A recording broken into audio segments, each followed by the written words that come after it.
Welcome to our virtual programs. It's inspired by our current exhibit, and Snoopy was a mascot for NASA. And we're very fortunate to have someone with us tonight who was a big part of the Apollo program. And his name is Jerry Woodfill. Okay. Well, good evening, everyone. I'm here at the Houston, near the Houston Space Center. You don't recognize these guys. They're very significant to me. They're the actors that played the crew of Apollo 13. So they're looking over my shoulder, helping me out. Okay, so I'm going to tell you tonight about my experiences with Apollo 10, as well as the whole Apollo program. And what I'm going to do that using both my PowerPoint right here. These are it's the power to point at something, you see. And then my friends here are going to go to, I sent them a PDF to go through the show too. And so I'm going to talk about Apollo 11, 13, and 10. And in 57 years now, I'm going back a few years to actually explain some of these things, especially Apollo 10. And I was what they called the alarm system engineer. So if things didn't go right on Apollo 10, then I would have to say something or help them out. And so, but before that, I want to tell you how I came to work for NASA. You see that? That is that's you see there, you see that guy, he's a basketball player. I'm from Indiana, and Indiana loves the game of basketball. And you see that guy jumping up there. I was jumping, I was only 6 foot tall, and I'm out jumping a guy that's 6'5", so I could jump. And so I got a full basketball scholarship to Rice University based on one game in the Indiana tournament. I had one miracle game. I made 20 points against the #1 team in the state. And the coach at Rice University got a letter from one of his relatives in Indiana about that game. And based on that one ball game, I got a full basketball scholarship to play for the Rice Owls in Houston, Texas. And so there I came. You know, I was a good student in high school. In fact, I was valedictorian in my class, and I made nearly a perfect score on the SAT test on the math section. And so I came down to Rice. I thought, well, you know, I'm a great basketball player, I thought, a great student. I'll do very well. Well, it didn't work that way. What happened was I barely passed through Rice. In fact, basketball wise, I had the most dismal career that anybody had that played basketball for Rice. I only made one shot, a full scholarship. I made one shot. And that shot, I threw a pass at our center. We were playing Baylor under the basket. I threw him a long pass. It went over his head into the basket. I made a bad pass. That's all I ever did at Rice. Terrible basketball career. And academically, even worse. I made the lowest grade ever made in differential equations at Rice University. I made not just an F, I made an F-.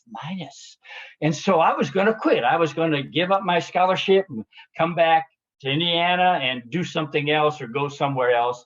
And so my teammates said, Jerry, come down to Rice Stadium. The president of the United States is going to talk about going to the moon. Well, obviously, I'm not going to graduate, I think. And why not go hear President John Kennedy talk about going to the moon? And so I walked down to Rice Stadium September 12th, 1962. I was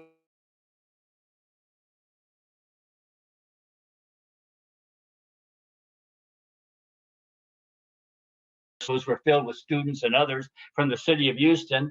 And the president got up to speak, and there I was. It was like I was on the 50-yard line looking right in John Kennedy's face and eyes, and he began to talk. And this is kind of what I do. And I do about 40 of these talks a year.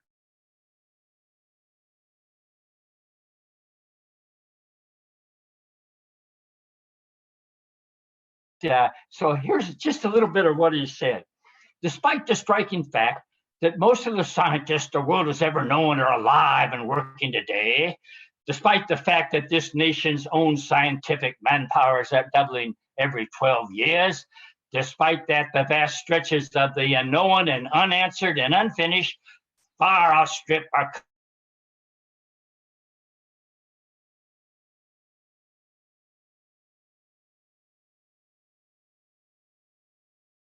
35 years ago, fly the Atlantic.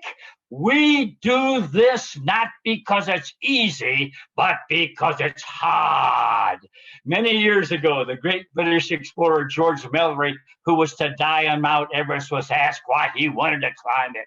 He said, because it is there. Well, space is there, and we're going to climb it, and the moon and the planets are there, and new hopes for knowledge and peace are there. And therefore, as we set sail, we ask God's blessing on the most hazardous and dangerous and greatest adventure on which man has ever embarked. Now, I heard that speech, and when he said, we do this thing not because it's easy, but because it's hard. Well, you know, graduating from Rice with my grades was not easy. It was hard. But if we could go to the moon, I could make it out of Rice and graduate. And so I gave up basketball. I focused on studies. And in my final 2 years, I had a B average. And NASA came out and they actually hired me. They hired me as the warning system engineer. That's another name for the failure engineer. I knew how to fail at Rice, failed differential equations. I failed basketball, but I recovered from failure. Like the president said, we don't do this because it's easy, but because it's hard. And so guess what? They hired me as the Apollo program's failure engineer. It was providential, the hand of God, the perfect guide. And when John Kennedy said to Congress, I will that we send a man to the moon and that we return him safely to the earth. Guess who the guy was responsible for returning him safely to the earth? And so not only did I return the astronauts in Apollo 13, but also on Apollo 10, I helped return Snoopy safely to the earth. Okay, so that's how I came to work for NASA. Incidentally, I gave this talk of Kennedy's to our Space Center Houston, and they have the actual podium from the Rice Stadium there at the Space Center. So I was going to go and give my talk behind the podium. And I said, hey, you can't do that. I said, well, why not? Because you're not the president. Only the president uses his seal. So I got real clever. If you'll notice, this is the seal of I took the P off.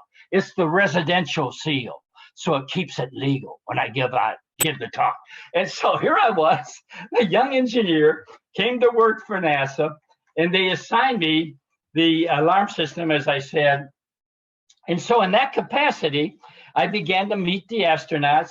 You know, I met Neil Armstrong and some of the Apollo astronauts, and they wanted to know, you know, what this guy was that was going to be responsible for their alarm system. And so on Apollo 10, you know, here I was actually monitoring Apollo 10. And this is over here is the commendation I got for helping on the Apollo 10 mission and make it successful. So I have this stuff because people say it's been 50 years ago. Maybe he's making this stuff up. No, this is true. I've got a copy of it. I worked on it. That's my picture there. And so here we were on Apollo 10. And my role was to keep Snoopy healthy. You know, that was my role. And I was sort of like his veterinarians, you know, and then Charlie Brown, I was sort of his doctor, I guess, because I was responsible for the alarm system for both Snoopy's craft, the lunar lander, and Charlie Brown's ship, the mothership, which was the command module, service module. Here's Charlie Brown. Here is Snoopy right here, okay? And they're going to go on Apollo 10. They call that the dress rehearsal. In May of 1969, they were going to just see if Apollo 11 could actually make it, and they weren't actually going to land. They were just going to kind of orbit the moon a couple of times, get about 50,000 feet above the surface, and then they were going to return to the mothership that was overhead. And so, so here we are. And here, by the way, just recently, I have met both. Real recently, I met these guys. One of which is Stafford, and the reason I met them is because I received what they call the Silver Snoopy Award, and that came from Apollo 10. NASA asked, I guess, Mr. Schultz. This has been. Let's say he lived to the year. Yeah, he was alive. He was born in 1920 and lived to be about 2,080 years old. Was it? I may be wrong on some of these things, but anyway. So they just about a year and a half ago, they gave me the Silver Snoopy Award, and it wasn't for Apollo 10. It was for all the talks I give to encourage students to pursue an education, to go perhaps into STEM studies, perhaps go to work for NASA. So the astronauts, they gave me the Silver Snoopy Award just because I was encouraging young people to become flight controllers and engineers and astronauts and so forth. And so in that capacity, I met Stafford, General Stafford, and they gave me this pin. In fact, I'm wearing the pin here. That's the pin right here, the Silver Snoopy pin. And I give a lot of talks, and since I guess I'm still the only guy still working at the Johnson Space Center that worked on the Apollo program as an active person involved with it. And so I get a lot of people come for interviews. So there's one NBC media person came to Johnson Space, and they wanted to interview me because I was the only guy, I guess, still there that they could get to do an interview. And so I went over to do the interview, and there's a picture during the interview there, the top picture. And at the end of the interview, I did a song. I do this song. This is the song I did. This is the song. Space is your place. Space is my place. From the lunar craters to the Martian mountains, to the moons of Saturn, to the stars of heaven. Space is there for you and me. And so I did that song. And after I did the song, when I do the song, I have my guitar strap. And when I got back to the office, if you look here, my Silver Snoopy was gone. I lost my Silver Snoopy. I lost you, Snoopy. And so, I was so despondent. It took me 50 years to get a Silver Snoopy, and I done that, and I lost him. And so I emailed the people that make pin, and they sent me a replacement pin. And I said, I really want the pin I got the first time. And you know what? I found that pin when I had taken off my guitar. The strap had pulled Snoopy into the pocket of my coat. That's where he was hidden. And so I sent him back their pin. But anyway, moving right along, I wanted to play you guys a song because I write a lot of songs, and this is especially good. Here we are, the Snoopy and the Snoopy Award. So I wrote a song about Snoopy, and the song's important for this presentation because it goes like this. There was a moon mission called Apollo 10, who NASA to the moon did send. The astronauts the moon would see from their ships, Charlie Brown and Snoopy. What were their names? Tell me, what were their names? What were their names? Tell me, what were their names? They were Charlie Brown and his doggy friend Snoopy. Well, as the story goes, things weren't right. Snoopy got lost and went out of sight.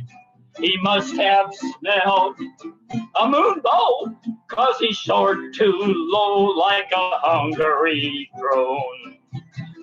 What were their names? Tell me, what were their names? What were their names? Tell me, what were their names? They were Charlie Brown and his doggy friend Snoopy. Well, if Snoopy didn't give up his search, Apollo 10 would never return to Earth. He thought the man on the moon had somewhere buried his bone. And so what were their names? Tell me, what were their names? What were their names? Tell me, what were their names? They were Charlie Brown and his friend Snoopy. Well, that's my Snoopy song, Snoopy. And the reason that song is, the lyrics had to do with what happened. Because they were about what they're going to do. Okay, they're up to the moon, and now they had come down to the moon, and they're orbiting the moon. And it's time what they're going to have to do. They would do it on Apollo 11. Now, Apollo 10 didn't land. Apollo 10 came within 50,000 feet of landing. And people have often speculated, well, what if Stafford and Gene Cernan, what if Stafford and Gene Cernan decide they were just going to land and become the first and second man on the moon instead of Neil Armstrong and Buzz Aldrin? Now, what if they would have just come down and landed? Well, here's the deal. They didn't put enough ascent fuel in the ascent stage when they're on the moon. They didn't have enough fuel to get back to Charlie Brown. And so if they'd have tried it, they'd have been the first and second man on the moon, but also they'd still be up there. So here's the thing. It was a dress rehearsal, but Snoopy was half dressed. There was not enough fuel to get off the moon and back to Earth. And so I like to share that. People say, well, what happened? There's been a lot of speculation. And I've investigated this for the past month. I have gone through everything about what happened that caused the vehicle, all of a sudden, when they were preparing to actually what they call staging. They had come around the moon, and then they're going to stage. That means that they're going to ascent stage, which is going to separate from the descent stage, and it's going to go up and meet with John Young in the mothership. And so they are going to stage, and they do some switch settings, and all of a sudden, Snoopy starts gyrating all around. It's doing rolls and pitches and yaws and everything. And the crew was totally upset, and they let loose some inappropriate words. And they were, unfortunately, they were pretty upset at what had happened. So people have speculated over the years what caused the problem. And so I investigated it once more. Now, as the alarm system engineer, I had to tell everybody exactly what had gone wrong. When their alarm would come on, I had to be able to explain from the data what had caused the problem. And so, to do that, they had what they call recordings. We had a tape recorder on board. So when this all started to happen, that recorded, that was part of it, was never heard. There was part of it. They had a microphone, it's called Vox, where you speak and it records what you say. But you have another recorder, our recorder, that records privately what went on. And so after each mission, they'd send me a transcription of what had been said when all that happened. So I got it and looked at it, and I got to see whether there was anything about master alarm. And there was some other pretty rich language that I heard. And I remember I had that narrative, that people had written down everything. And I've never been able to find it. I lost it, decades ago. I always thought if I could ever find it, it would probably be worth as much as my salary is in a year of space memorabilia. But wasn't to be, just as well it wasn't. And so what happened? Okay, this is what I investigated. Right after the mission, they always have a crew debriefing. So they had Young and Stafford and Gene Cernan, and they would explain everything that went on. Now remember, It had just happened several days before. So I read that recently, that debriefing, and what they said at that time and how they actually thought that the problem had happened was wrong. It was wrong. They thought that they were supposed to use what they call the abort guidance system. And Gene Cernan had flipped the switch to enable the abort guidance system. And there was a primary guidance system. Now, when you flip the switch to the abort guidance system, that's going to be the one that they're going to use to separate the two vehicles. Now, when he did that, it confused everything, because Stafford, thinking that it was time to flip that same switch, he flipped that same switch, but the other way. And that was a mistake.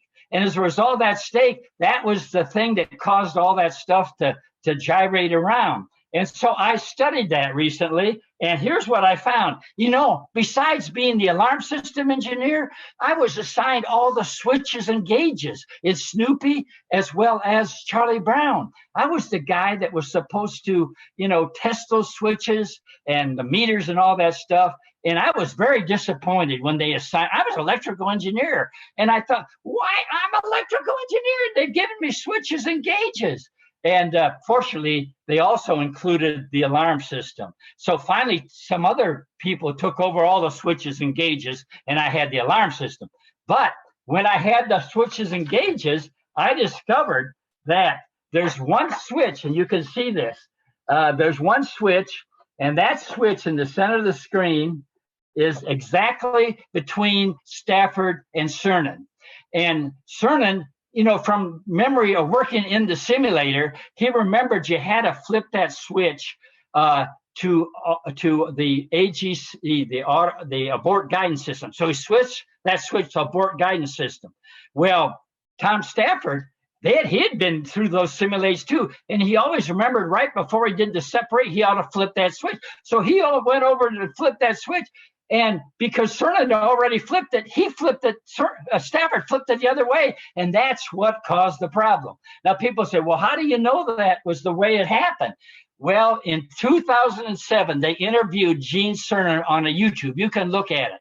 And Gene, I guess, in reflecting what had happened, decades before, actually knew what had happened. And he explained what I just shared with you, that he had switched that switch to abort guidance system, and then Tom had just thinking automatically to switch it, and he did. And that's what the story is. Many people haven't heard that story, so you listeners, you're hearing something new there. And so, okay, having done all that, and I told you, I was sort of the doctor to Charlie Brown, as well as the veterinarian for Snoopy. And see that panel? That's the panel of the lights that would tell astronauts if something didn't happen correctly. And I would hear in my headset, master alarm, and it would come on. And so in that capacity, I checked out, okay, I'm still checking on Snoopy. I'm still checking up on him. And I found out that Snoopy, he's actually a planet. Astronomers, both amateur astronomers, other, think they have seen Snoopy. Now, at the end of that mission, after Snoopy rendezvoused with John Young and Charlie Brown, they sent Snoopy on a thrust maneuver with the asset engine and sent it out and burned it till the tanks were done and sent it towards the sun. And so Snoopy has been orbiting since May of 1969 around the sun. So basically, he's a small planet, and I don't know that they're going to, put him ahead of Pluto or anything, but he's still orbiting around the sun. And so, but what happened to Charlie Brown? You wonder. Charlie, I discovered this.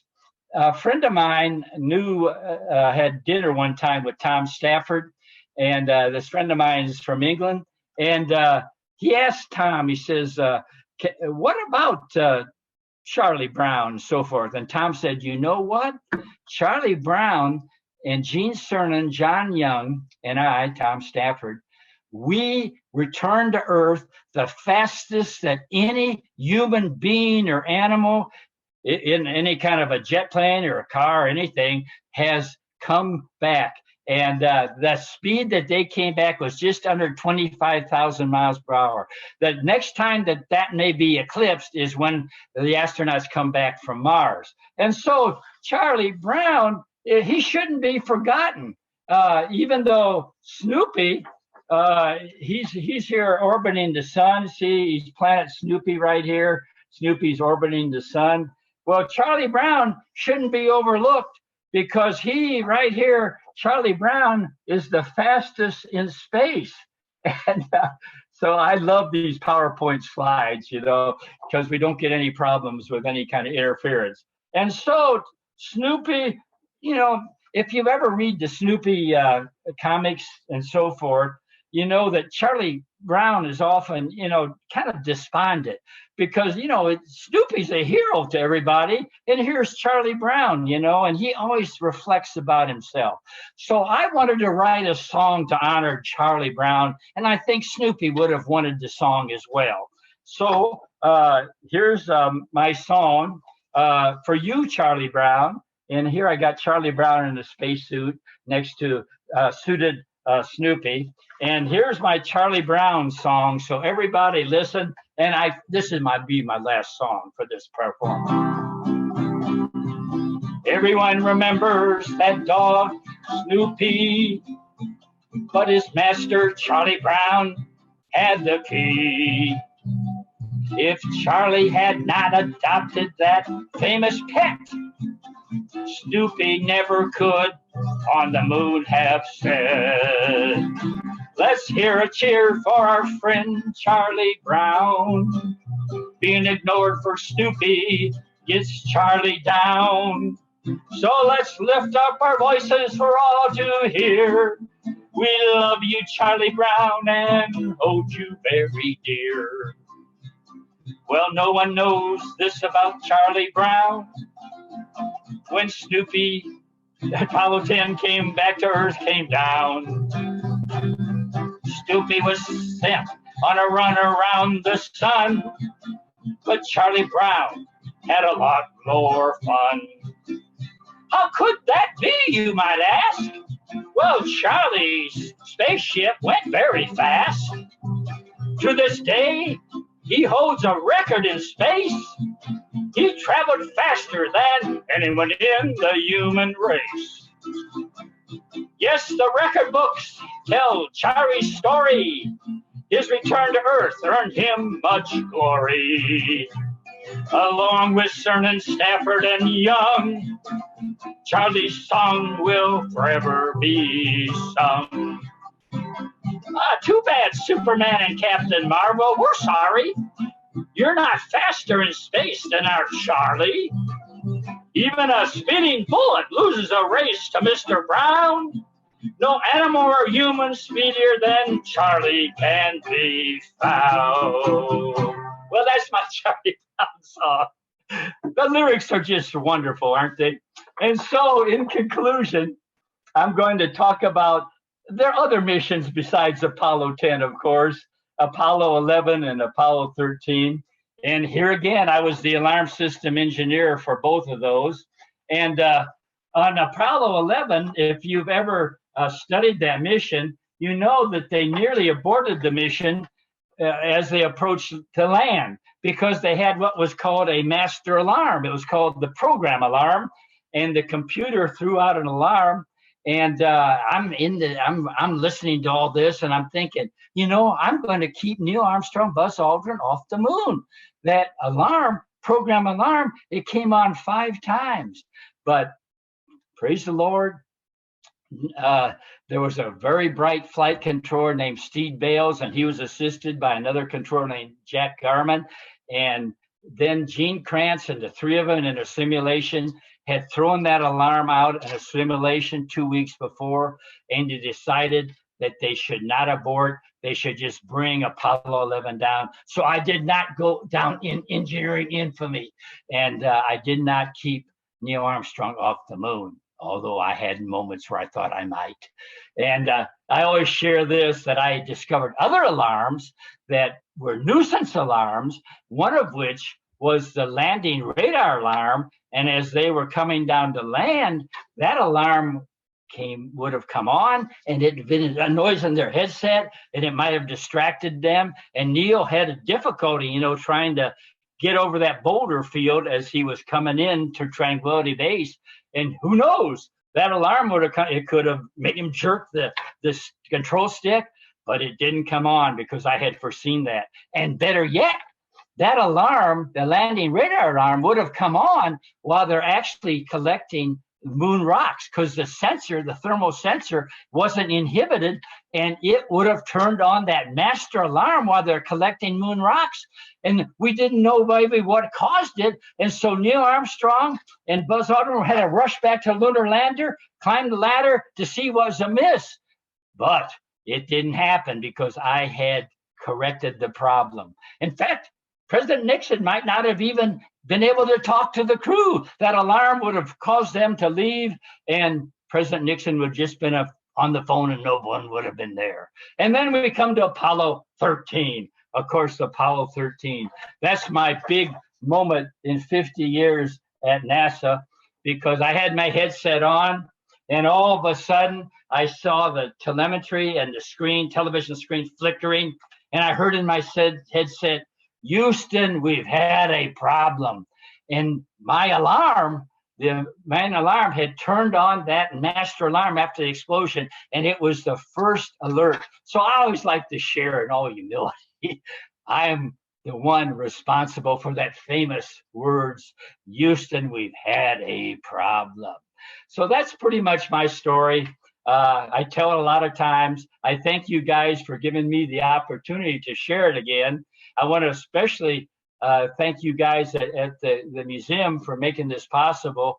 And these folks at the museum, boy, we had our Apollo 13 before I even came on. And these guys were so able to pull things together that about 10 minutes before we actually had this program, they are people that I know what it means to failure is not an option. And so for you out there that are listening to me, and you that have saved this program today, I want to give you my oath of an honorary flight controller. Now, if you take this oath with me, you become a NASA, unofficial maybe, but I call you a flight controller. And you're honorary flight controller. So I do this every time I give a talk. So if you would do this, if you guys would put your hand over your heart, okay, and you're going to become honorary Apollo flight controllers of NASA Apollo flight controllers. Now here we go. Are you ready? And all yous out there on Facebook Live and Zoom or whatever you're on, you put your hand over your heart and follow me, okay? Here we go. I will do my best. Let me hear you. I will do my best to achieve success in my goals. To achieve success in my goals. Neither fear, failure, nor frustration shall overcome me. Neither fear, failure, or frustration shall overcome me. I am unstoppable. Okay, I am unstoppable. Unmovable. Unmovable. And unshakable. And unshakable.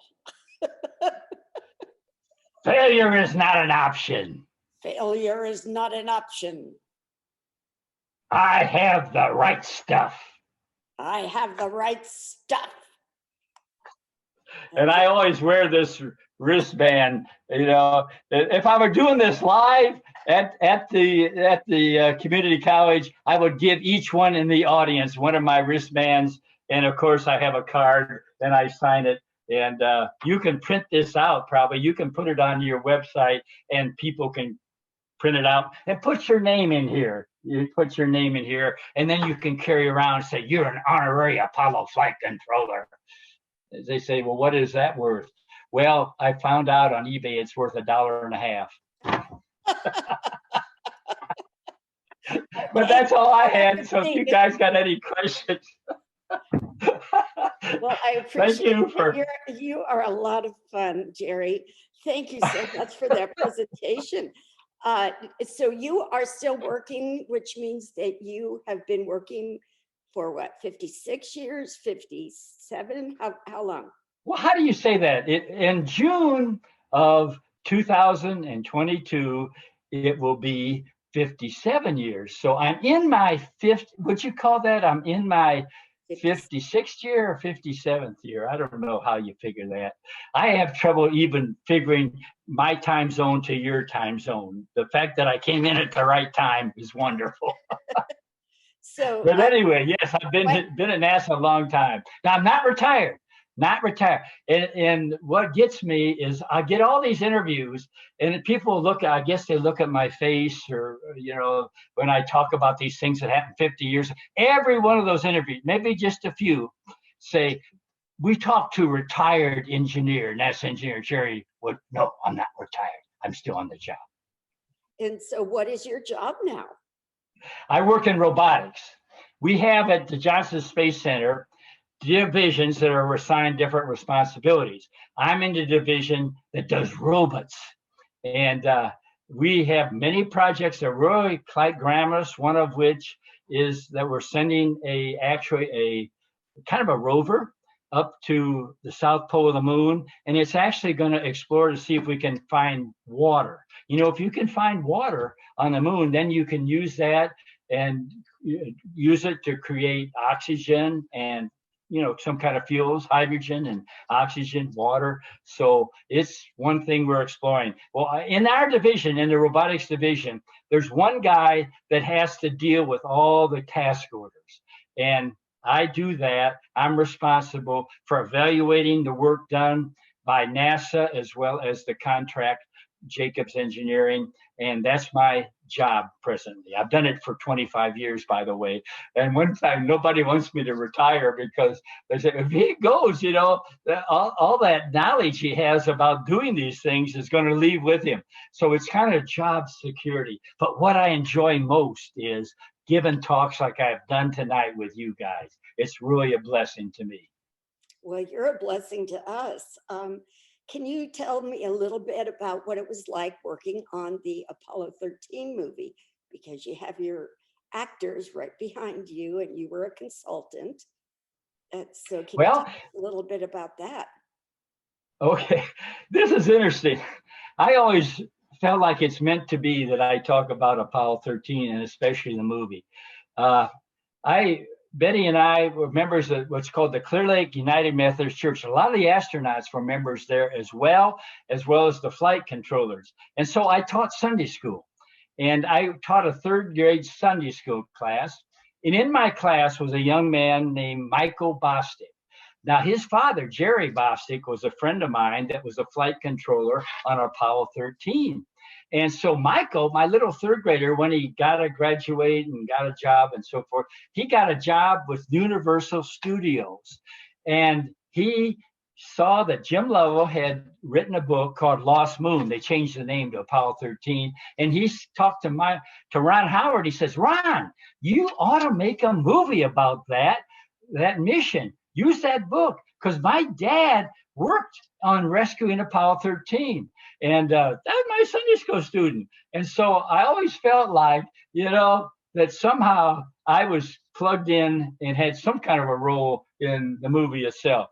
Well, anyway, Ron Howard, when they made a IMAX version of the movie, they asked me to talk about all the things that happened that couldn't be explained by my engineering knowledge. That is, I give a lot of talks to churches and other groups. And my son's a pastor, by the way. He has me to his church sometimes.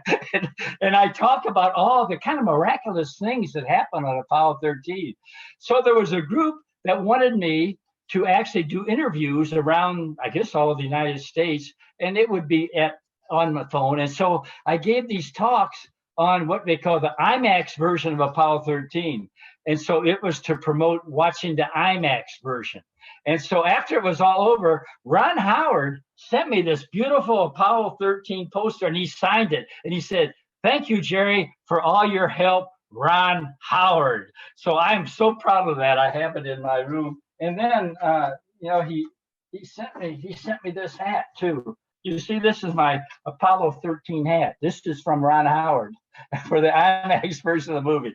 And of course, I dressed up for you guys tonight. I wore my Apollo 11 tie with Buzz Aldrin and Neil Armstrong. And when I don't dress up such, I just put on my hat here and wear one of my T-shirts with the NASA logo on it. But I dressed up for you guys. Okay. We look very handsome, and we appreciate it. Aaron, are there any questions? There aren't any questions so far, but my question for you is, I mean, we have to talk about Houston. We have a problem, because how did that make you feel? Did you just like panic? Was the tension in the room? I mean, that had to be so scary. And you guys weren't even up. Well, that's a great question. And I always try to share this with the students I talk to. If you're very prepared and know your job very well, you just focus on what you can do to correct the situation. And somehow your emotions aren't getting involved. You're dealing right away with what has to be done to make things right. Now, there was one emotion that did kind of touch me.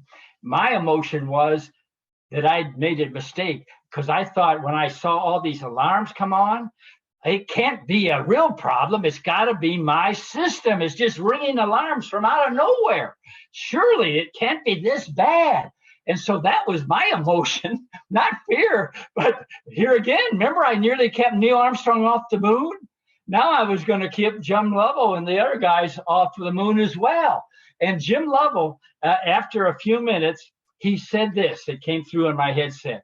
"I see something venting." He says he's looking out of his window for the commands. If you see something venting, and I thought, oh, if he sees smoke or something in venting, it's not me.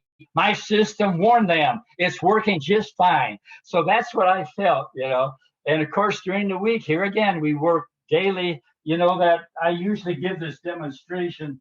I don't know if we got time for it, but one of the big things is that we had to figure out a way of making the square filters in the mothership. It's in the movie, if you watch the movie, work in the round filter system in the rescue ship.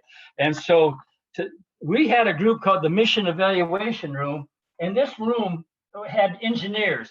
We're the guys that designed everything. And we tested everything. So this is a picture of me in that room there in the corner of that corner. I can't, it's way over here. This is me over here. Yeah, I need to make, okay, there I am. You can see what a young, good looking guy I was, at age 27. And so our room had to deal and fix the things. And one of the things we had to come up with was a solution, how to make these square filters work in the round system in the lunar lander. How do you make a square filter fit into a round system? It's not going to work. And so one of our guys, the guys in our room were responsible for all the systems, engineers, not flight control, engineers. So they called him in, and as he went into the Space Center, they said that we got to make this square filter work into the round system. So as he's going, he gets this idea. He thinks, if I could take the plastic bags on board, and I know on board we have this hose, and this hose is designed to go into the spacesuit. While he's in the spacesuit with his helmet on, they actually can circulate atmosphere through this so he can breathe. And if we can take that hose and the output, there's a fan, it's called the suit fan, that blows the cabin atmosphere through that hose into his suit. We can take that hose and then we can put the end of that hose into our plastic bag, and then we can put our filter at the mouth of that bag. The only problem is it's not gonna work because it's gonna leak. And he says, if we have duct tape on board, we can save their lives. And guess what?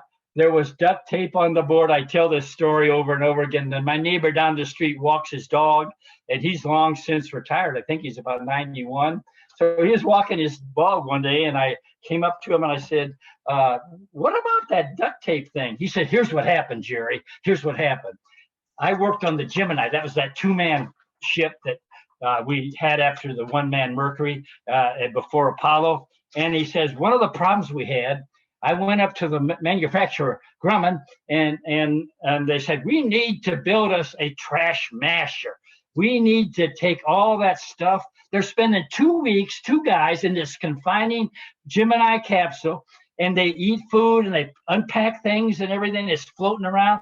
We need to have a trash masher, some kind of an automated thing that we can push all that rest through, and it just smashes it down. He says, no, he says, what you do is, it's like my wife, when she unpacks all our groceries, I take all that stuff and I put it on my chest and I just compress it just like that.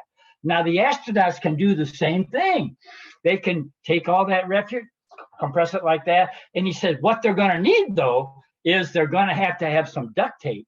And with that duct tape, they can wrap it around this stuff that we compress and stow it away. And after that, my friend down the street came up with that idea.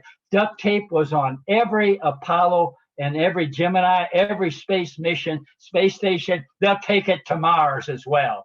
Duct tape saved the day for Apollo 13, and it'll save every one of us. I always say when I talk to students, the best engineer or STEM worker is one that can take the most complex problem. How do you make a square filter fit into a round hole? And he can come up with or she can come up with the simplest solution to that problem. And this is an example. Duct tape is a simple solution to making a square peg fit into a round hole. So don't ever think that you got to just actually agonize over all kinds of, which are good, calculations. First, try to think of the easiest way, the way that everybody will say, oh, I could have thought of that. Well, why didn't you then? You see? So that's my story about Apollo 13 and the movie. Hey, by the way, that scene in the movie is probably the iconic scene in the whole movie, the duct tape solution where they put all that stuff on the table, So that's pretty much it. Have we exhausted my time? I've got 8:18 and I start at 7:30. So I guess I got a few minutes if you want to ask something more, or if anybody in the listening audience wants me to do one of these shows on Zoom, email me. You can probably get the email address, and I'd be happy to do one. And I've done them for all over the world. I've been in Malaysia, I've been in India, I've been all over Canada, the United States, even the entire country of Brazil. Broadcast one of my Zoom shows all throughout the country to students in different schools there that are taking STEM courses. So I enjoy doing them. So don't be shy. Ask me, and if I can work it out in my schedule, I'll try to. Okay. We do have a viewer question. They would like to know that when they rebooted everything for 13, why didn't it short out from how wet it was inside the capsule? Oh, that's a good, why I love that question? Because it gives honor to the crew of Apollo 1. I worked with those guys. Of course, that was the accident that happened at Cape Kennedy. And that was a result of a short circuit that happened beneath Gus Grissom's couch. And when they were practicing to actually, the vehicle called a spacecraft 12 that would actually be our first one that would orbit Earth to test it out. When they were practicing, it was a short circuit in the environmental control system, one of the wires, and it ignited flammable materials on board. And in just seconds, my friend Roger Chaffee and Gus and Ed White, I knew Roger fairly well because he and I had worked on the alarm system that week when the final review came. And of course, later on, then just months later, I was having dinner and I heard there'd been an accident and my friend Roger, he was taken from us. But as a result of that, they assigned all of us to look at every single thing that caused Apollo 1 to burn.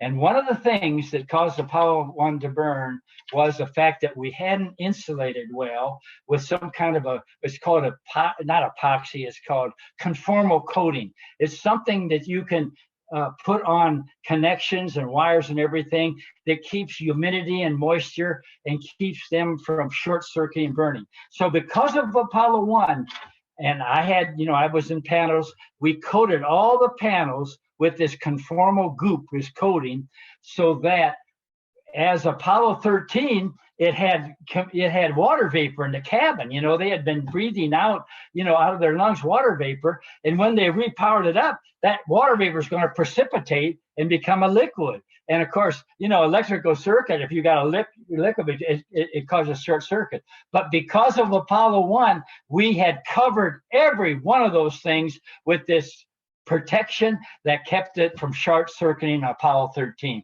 So basically, Gus and Ed and Roger saved the lives of the Apollo 13 crew. So they should never be forgotten. Those three men, they courageously gave their lives for all of us in our space program. That's incredible. Wow. It really, I mean, your statement of failure isn't an option. You just learn. It's a learning opportunity, and you just have to build upon it. That's amazing. It was interesting. My friend Jerry Bostic, Mike Bostic's dad, when they came to the Space Center, they got Jerry there in a room, and I said, "Now, Jerry, surely there was a time where you just couldn't figure out what to do." And Jerry says, "Look, we put all our options on the table, and failure wasn't one of them. We knew we'd work through it and we'd overcome what the challenge was." So when they left Jerry's office and they went to back, I think Bill Broyles, or one of the persons responsible for the script for Apollo 13, "That's it. That's the tagline for the film. Failure is not an option." So I've been using it, and Jerry's been using it ever since. But my buddy, Mike Bostic's father, was the one who was really responsible for that famous quote, "Failure is not an option."